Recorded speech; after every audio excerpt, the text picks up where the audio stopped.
hitting the night market here in Baguio. Ayan, nag-abang talaga kami dyan sa may tulay.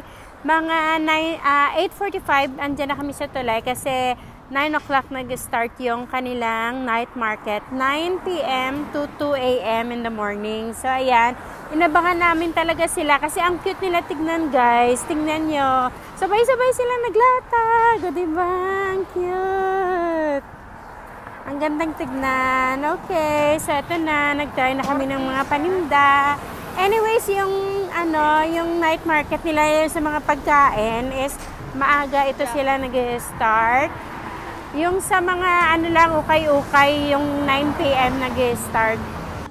So anyways, ayan, nag-try kami ng strawberry taho and ano pa ba? Yung balot nga, yung grilled balot, which is we like kasi nga yung may chili garlic sauce. Ayan, nag-ikot-ikot lang kami dyan.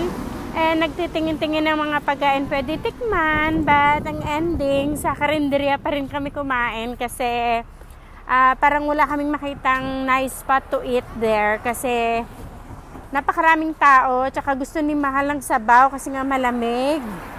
Ayan, nag-stroll around the area na lang kami. Pagkatapos namin kumain, binalikan namin and nagtingin-tingin uli if baka may mga gusto.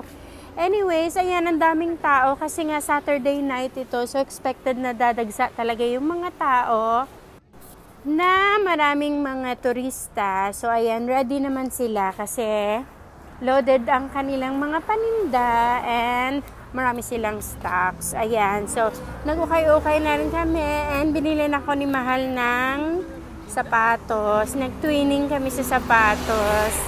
Great deals talaga yung mga nabili ni Mahal kasi alam mo naman siya, matyaga siyang magtumawad ng tumawad. Kaya ayun, nakita niya talaga yung fave na yung gusto niyang sapatos and nakapag-twinning pa kami. Diba? Ayan.